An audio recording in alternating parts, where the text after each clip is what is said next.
Hey guys, it's Dan with the Crayon Brotherhood, and as you can see, under the carport, and there is smoke going by me. No, that's not a bad thing. I got the smoker going. I'm gonna cook up some food here in a little bit. Uh, on the smoker, I'm not sure what I'm gonna do yet.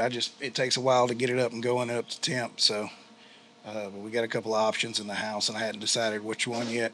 So don't be alarmed by the smoke. I don't know if the exhaust is in the frame or not, but every so often it puts out a big cloud of smoke. But as you can see, like I said, we're under the carport. That means something's going on. I was supposed to be in Wyoming this week and then Colorado next week and exploring there. Well, the Jeep let me down again. The other day I was picking up my son from school, dropping our oldest son off at MEPS. He left for the Navy, and backing out, got a little ways out into the road, and the Jeep went crazy. All the lights went to flickering, the gauges went to bouncing, the windshield wipers cut on, the shifter wouldn't work, Jeep wouldn't shut off, it locked up, wouldn't move forward or backwards, locked the brakes up, and went to get out, open the hood so I could disconnect the battery because, like I said, the start stop button, the engine start and stop button wouldn't work. Nothing, just nothing. Tried to was going to disconnect the battery, opened the hood, went to get some tools out the back, and it reset itself. It I don't know what it did or how it did it. Get the hood shut, head to town, drop my son off at MEPS, run to the dealership, and they run it across the diagnostic scanner and 104 codes. 104 different codes. And I'm not exaggerating. Come across the scanner. 3 pages, front and back. They had never seen anything like it.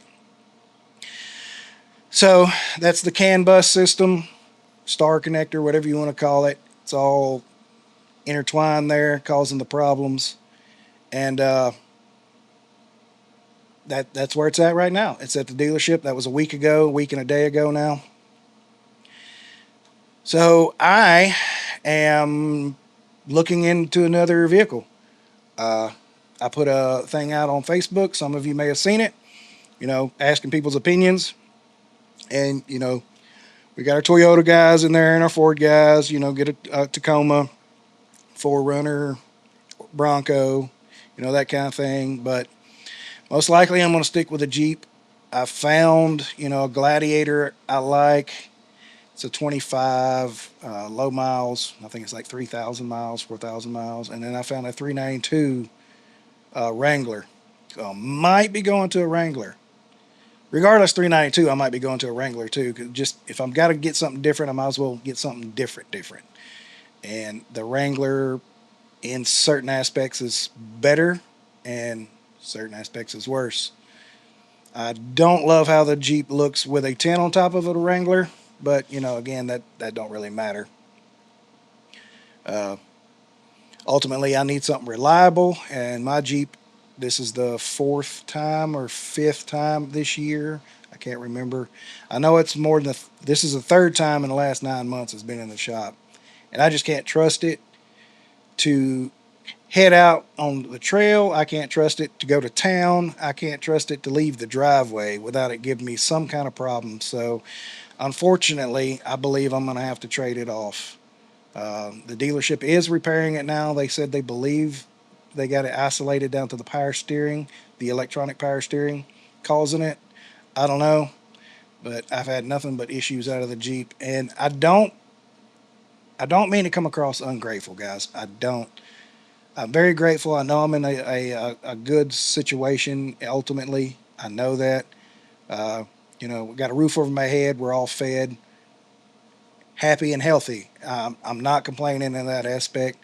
I just look at it, if I spend that kind of money on a vehicle, I understand there's going to be some problems, but this is probably the sixth time in 2 years that something's happened to this Jeep, and that that's just a lot. Like I said, I can't trust it, so I don't need it, and it's the way I'm looking at it. Again, I know in the grand scheme of things, it's trivial. It's just a vehicle. I know, and I try to remind myself of that. It's not that big a deal, but it is easy to get hung up on that, and go down that rabbit hole and get aggravated. But I'm doing my best not to get aggravated about it. It's just it's cost me some money, quite a bit of money, not out of pocket, just opportunities. It's cost me, a lot of headache and time without it. The last time it was in the shop, I think it was what, 2.5, 3 months or something like that to get it fixed. It was a long time to be without a vehicle, and it's that's unacceptable for the prices they're charging for these vehicles. In my opinion, you know, everybody has their opinion, and y'all's may be different, but I don't know, guys. If I can get a Wrangler, a 392, I'm gonna try to. That's always been the goal, is put a V8 in a Jeep, and I hate it because I just got that topper. And man, those Gladiators look so good with a topper and tint on them. Again, I know it's trivial, but at the end of the day, if you're walking into the store and you turn back, if you don't look at your vehicle and smile, probably in the wrong vehicle. Just my opinion. And as silly as that sounds, that means something. Uh, you got to enjoy what you drive. So, but yeah, the Gladiator, it's going to be a disappointment to get rid of it ultimately, because I've invested so much time, money, and effort in this Jeep, and to kind of start over in a way is very upsetting. It's very disappointing that I have to. It's just I just got that topper on there again, and I love how it looks with that topper with the bead locks, that wide stance. Man, it looks good. It's almost done, almost where I want it, and now I'm gonna potentially have to start completely over. I will not be getting rid of the GFC. That is non-negotiable. If I go to a Wrangler, I won't need the topper, and it depends on what they'll give me for the Jeep with the topper on it or without it. If it's the same, I'll keep the topper and I'll sell it to somebody that wants a topper. I'm not going to take a loss on that thing. It is ridiculous, and the Jeep market right now is bottomed out as it is. So I don't know. I haven't talked to the dealer about it. I wanted to wait till I got the Jeep back, clean it out, clean it up, uh, buff some of the scratches and stuff, and put the replacement bumper on it I've got. That way, just makes sense. Get as much out of it as I can, and fix it up for the next person. Maybe they'll have better luck with it than I did. But I will be keeping the bead locks, like that's another non-negotiable, and the tent for sure. If I get another Gladiator, I'll be keeping the topper. But if I go Wrangler, that's when the topper becomes a negotiating or bargaining chip, or whatever you want to call it. Because that thing was new. They bought it on the Jeep, the new Jeep. I don't know if it was a dealer thing or what. Brought it home, left it on there for like a week, and his wife didn't like it, so he pulled it off and set it on the ground. So yeah, that topper is in mint condition. There is a scratch on the top that I put on there. Other than that, no scratches whatsoever on it. It is mint condition. So I got a really, really good deal on that topper, and I'm not going to let it go to a dealer for, $500 over what they're going to give me for the Jeep for it. And they're not happening. But anyway, I'm just rambling now, guys. I just wanted to keep y'all informed on things, what's coming up. Hopefully next week, I either got the Jeep back and working on it, or I've traded it off and got something different. It's fall time, so this is our time to go out and go camping a lot and enjoy the weather. The cold is coming up. I got to get a diesel heater too. Mine quit working. But that's where we're at. Starting all over, or if I do get a Gladiator, I'll only have to do really a lift on it to start over. So I don't know. Get down in the comments and let me know what y'all think. I'm trying to keep from rambling, but the ADD and everything, I keep circling back to things, and I don't mean to. So I'm going to end it pretty quick here. Like I said, y'all get in the comment and let me know what y'all think.